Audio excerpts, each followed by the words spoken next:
السلام عليكم ورحمة الله وبركاته. نحمد الله العظيم ونصلي على رسوله الكريم. أما بعد.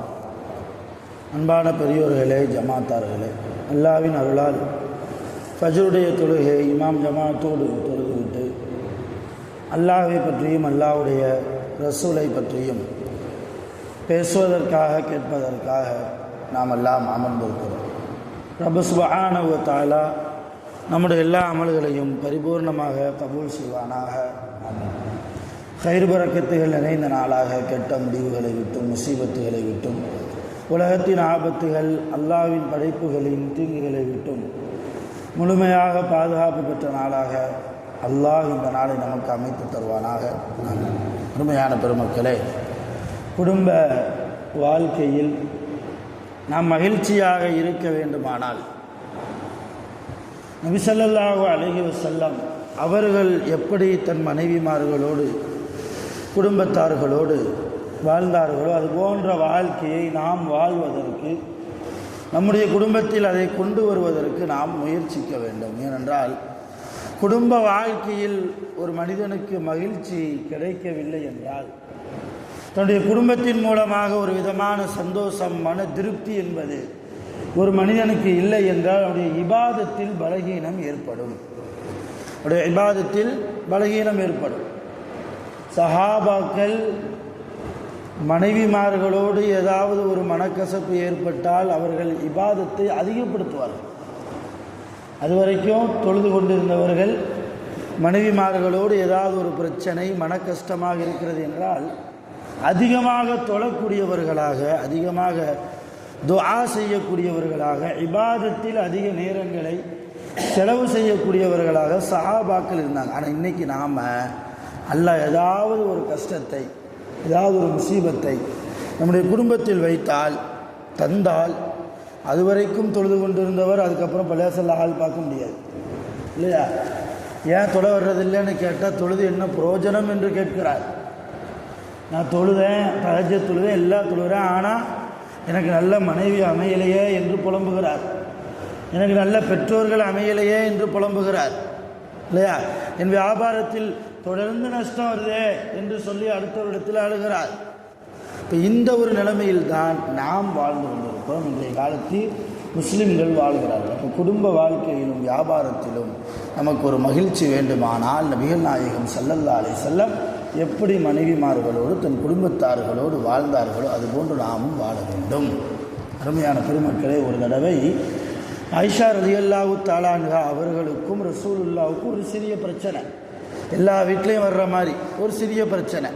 அதில் ஆயிஷா அம்மா கொஞ்சம் வேகப்பட்டு ரசூலுல்லாஹி ஸல்லல்லாஹு அலைஹி வஸல்லம் அவர்களுடைய குரலை விட தங்களுடைய குரலை கொஞ்சம் அதிகமாக உயர்த்திட்டாங்க. அந்த நேரத்தில் ஆயிஷா அம்மா கொஞ்சம் ஓங்கி பேசுகிற அந்த நேரத்தில் ஆயிஷா அம்மாவுடைய அத்தா அபூபக்கர் சித்தீக் ரலியல்லாஹு யதார்ச்சையாக ரசூலுல்லாஹ்வுடைய வீட்டுக்கு பக்கம் வர்றாங்க. வந்து கேட்குறாங்க, அவங்க காதில் விழுது, ஏதோ பிரச்சனை மாதிரி தெரியுது மகளுக்கும் ரசூலுல்லாவுக்கும். என்ன பிரச்சனையாக இருந்தாலும் ரசூலுல்லாவுடைய குரலை விட தன்னுடைய குரலை அந்த ஆயிஷா உயர்த்தலாமா? அது தப்பு இல்லையா? இப்போ ஆயிஷாவை கண்டிக்கணுமே, அது நமக்கு பொறுப்பாக இருக்குதே என்று சொல்லி அபூபக்கர் சித்தீக் ரலியல்லாஹு ரசூலுல்லாவுடைய வீட்டுக்கே போயிட்டாங்க. வெளியே போனவங்க சவுண்டு கேட்டோன்னு நேராக வீட்டுக்குள்ளே போயிட்டாங்க. எதுக்கு? என்ன பிரச்சனைன்னு கேட்கறதுக்கு இல்லை, ரசூலுல்லாவை ஏன் சத்தம் போடுற, ரசூலுல்லாவுடைய குரலை விட உன் குரல் ஏன் உயர்கிறது என்று சொல்லி தம் மகளை கண்டிப்பதற்காக உள்ளே போகிறாங்க. உள்ளே போன அபூபக்கர் சித்தீக் ரலியல்லாஹு ரசூலுல்லாஹ் வரவேற்றாங்க, வாங்க உட்காருங்க, எல்லாம் செஞ்சாங்க. அபூபக்கர் சித்தீக் ரலியல்லாஹு ரசூலுல்லாவுடைய உபசரிப்பை கவனிக்காமல் நேராக ஆயிஷா அம்மா பக்கத்தில் போய், என்ன ஆயிஷா, அகிலத்தின் அருள் கொடை, எல்லா நபிமார்களுக்குமான தலைவர் முஹம்மது ரசூலுல்லாஹ் ஸல்லல்லாஹு அலைஹி வஸல்லம் அவங்க உனக்கு கணவனாக கிடைத்திருப்பது மிகப்பெரிய பாக்கியம்.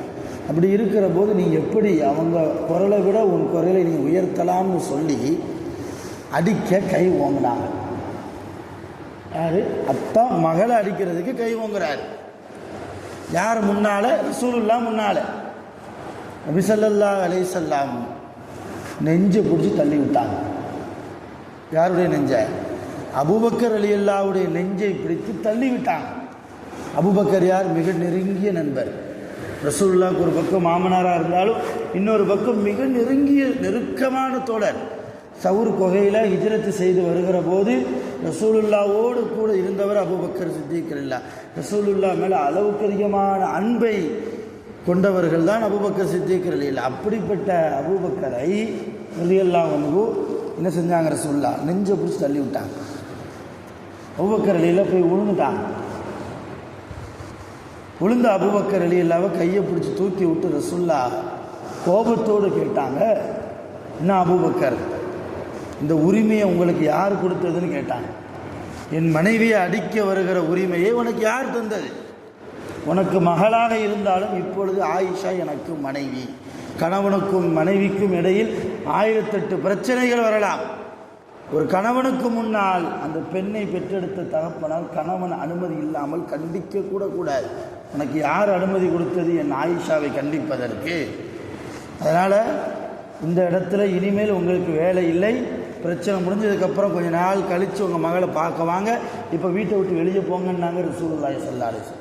அபூபக்கர் ரலியல்லாஹு அந்த அளவு ரசூலுல்லாஹ் தான் வீட்டுக்கு வந்தவங்களும் வீட்டை விட்டு வெளியே போகணும்னு சொல்லவே மாட்டாங்க. தனக்கு இல்லாட்ட கூட வீட்டுக்கு வந்தவங்களை நல்லா உபசரித்து அனுப்புகிற பழக்கம்தான் நபிகள் நாயகம் ஸல்லல்லாஹு அலைஹி வஸல்லம் அவர்களுக்கு உண்டு.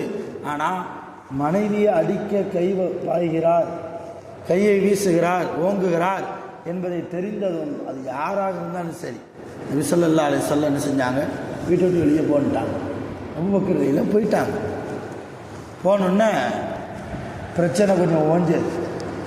நம்ம மனைவியை திருப்திப்படுத்தவே முடியாது. என்ன தான் அவங்களுக்காக செஞ்சாலும் எதுவுமே செய்ய முடியாது இல்லையா அவங்கள.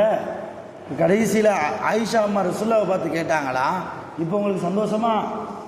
யாரை பார்த்து? ரசூலுல்லாவை பார்த்து. இப்போ உங்களுக்கு சந்தோஷமா? எங்கள் அத்தாவை விட்டு என்னை அடிக்க வச்சிட்டிங்கல்ல அப்படின்னு ஒரு வார்த்தையை கேட்டாங்க. அப்போ ரசூலுல்லாஹ் சிரிச்சுட்டே சொன்னாங்களா, ஆயிஷா உங்கள் அத்தாவை என் முன்னாடி உன்னை அடிக்க வந்தபோது நான் கைகட்டி பார்த்து ரசித்து கொண்டா இருந்தேன். உன்னை அடிக்கக்கூடாதுன்னு நான் தடுத்தனா இல்லையா?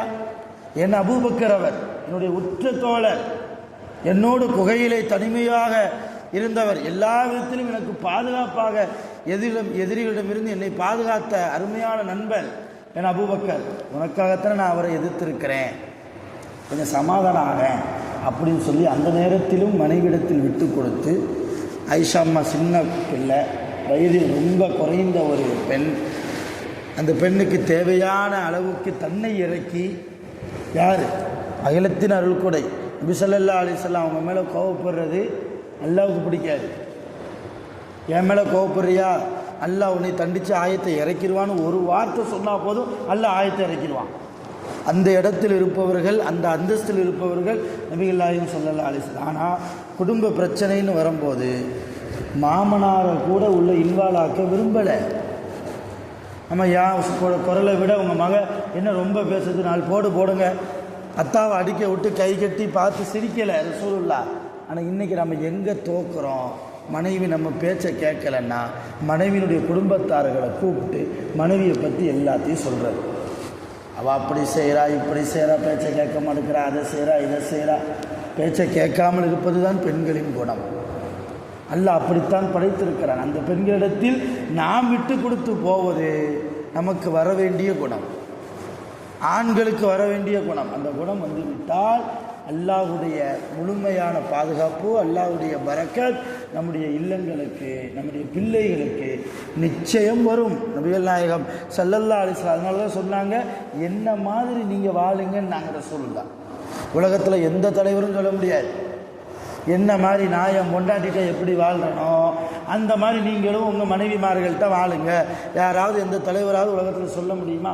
ஆனால் ரசூலுல்லாஹ் சொன்னாங்க, என் மனைவிமார்களோடு நான் எப்படி இல்லற வாழ்க்கையில் ஈடுபட்டு இருக்கிறேனோ, குடும்ப வாழ்க்கையில், அது போன்ற வாழ்க்கையை நீங்களும் பற்றி பிடித்து கொள்ளுங்கள், உங்கள் வாழ்க்கையில் பரக்கத் இருக்கும் என்றார்கள் நபிகள் நாயகம் ஸல்லல்லாஹு அலைஹி வஸல்லம். எப்படி குடும்ப வாழ்க்கையில் இன்னொரு மிக முக்கியமான விஷயம், நம்ம மனைவி அப்படி இருக்கணும் இப்படி இருக்கணும் நம்ம எதிர்பார்க்குறோம், ஆண்கள் எதிர்பார்க்குறாங்க.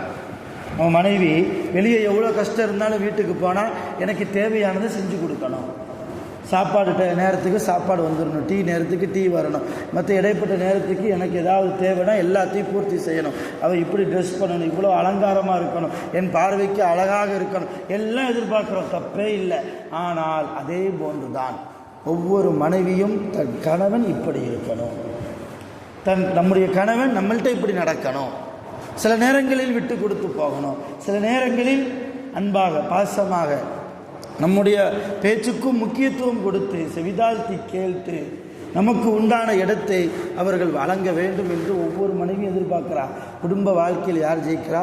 மனைவிக்கு இடம் கொடுத்தா ஜெயிக்கலாம். மனைவிக்கு கொஞ்சம் அவங்க பேசுகிறதுக்கு இடம் கொடுக்கும். இன்றைக்கி நிறைய குடும்பங்களில் மனைவியை பேசுகிறே விடுதில்லை. மனைவிமார்களை பேசுவதற்கு எந்த பெரும்பான்மையான ஆண்கள் இடம் கொடுக்காமல் இருப்பதனால தான் ஏதோ வாக்கப்பட்டுட்டோம், வந்துட்டோம், அவர் சொல்ல பேச்சை கேட்டு பின்னாடி நின்று போயிடுவோம் என்கிற நெருக்கடியான சூழல் மனைவிமார்களுக்கு வருகிறது. அப்படி வர்றதுனால என்ன விளைவோ? அன்பு குறையும், பாசம் குறையும், பரிவு குறையும், குடும்ப வாழ்க்கையில் உண்டான அந்த பிடிப்பு குறையும். நமக்கு ஏதாவது ஒன்று என்றால் காலப்போக்கில் அவர்கள் அசால்ட்டாக இருக்கிற சூழ்நிலை ஷைத்தான் ஏற்பட்டு விடுவார்.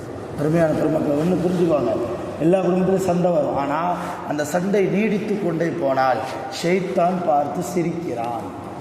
கணவன் மனைவியும் சண்டை போட்டுகிட்டே இருந்தால் அந்த சண்டை நீடித்து கொண்டே போனால் சண்டை போடணும், போட்டுட்டு ஒரு குறைந்தது ஒரு நாளுக்குள்ளேயாவது அந்த மனைவியும் கணவன் என்ன செஞ்சிடணும், ஒன்று சேர்ந்துடணும். அவர்களுக்குள்ளே ஒரு பரஸ்பரத்தை மனைவியோ அல்லது கணவனோ ரெண்டு பேரில் யாராவது ஒரு ஆள் இறங்கி வந்து விட்டு கொடுத்து போயிடணும். அப்படி விட்டு கொடுத்து போகவில்லை என்றால் குர்ஆனின் வெளிச்சத்தில் ஹதீஸின் வெளிச்சத்தில் ரசூலுல்லாஹ் சொல்கிறாங்க, ஷைத்தான் அங்கே வருகிறான், அந்த வீட்டை ஷைத்தான் கைப்பற்றுகிறான், ஷைத்தான் தன்னுடைய சந்ததிகள் வாழக்கூடிய இல்லமாக அந்த இல்லத்தை ஆக்கிக் கொள்கிறான். கணவன் மனைவி சண்டை போடுகிற போது ஷைத்தான் பார்த்து சிரிக்கிறான். ரசூல் அல்லாஹ் தஆலா வெட்கப்படுகிறான். கணவன் மனைவியை சண்டை போடுறத அல்லாஹ் விரும்புறதில்லை, அல்லாஹ் வெட்கப்படுறான். அல்லாஹ் எப்போ சந்தோஷப்படுறான்? கணவனும் மனைவியும் அன்போடு பாசத்தோடு இருக்கிற போது, இணக்கமாக இருக்கிற போது அல்லாஹ் சந்தோஷப்படுகிறான். ஷைத்தான் அப்பொழுது வெட்கப்படுகிறான். ஆக நாம் ஷைத்தானை வெட்கப்படுகிற அளவுக்கு நம்முடைய வாழ்க்கையை அமைக்க வேண்டுமே தவிர அல்லாஹ்வே வெட்கப்படுகிற அளவுக்கு நாம் என்ன செய்யக்கூடாது. அல்லாஹ் அதிருப்திப்படுகிற அளவுக்கு நம்முடைய வாழ்க்கையை நம் மனைவிமார்களோடு பெற்றோர்களோடு, இது மனைவிமார்களுக்கு மட்டும்தான். இன்னும் பெற்றோர்கள் விஷயத்தில் இஸ்லாம் எப்படி நடக்க சொல்கிறது, பிள்ளைகள் விஷயத்தில் இஸ்லாம் எப்படி நடக்க சொல்கிறது. ஒவ்வொரு பெண்களும் வாழ்க்கைப்பட்டு போக்குற இடத்தில் அந்த மாமனார் மாமியார் வீட்டில் எப்படி நடக்க வேண்டும், அதை இஸ்லாம் இப்படி நிறைய இருக்கிறது. இதன்படி இஸ்லாம் கூறுகிற அடிப்படையில் நாம் வாழ்ந்து விட்டாலே எந்த பிரச்சனைகளும் இருக்காது. ரொம்ப ஹாப்பியாக இபாதத் செய்துட்டு உலக வாழ்க்கையை கழிச்சிடலாம். வல்ல ரஹ்மான் அப்படிப்பட்ட நல்ல தௌஃபீக்கை எந்த இடையூறும் இல்லாமல், எந்த முசீபத்துகள் சிரமங்கள் எதுவுமே இல்லாமல், ஷைத்தான்களுடைய தீண்டுகள் இல்லாமல் குடும்ப வாழ்க்கையை சந்தோஷத்தோடு வாழ்வதற்கு வல்ல ரஹ்மான் நம் அனைவர்களுக்கும் நிரப்பமாக அருள் புரிவானாக. ஆகிரு தஅவானா அல்ஹம்துலில்லாஹி ரப்பில் ஆலமீன். சுப்ஹானல்லாஹி வ பிஹம்திஹி.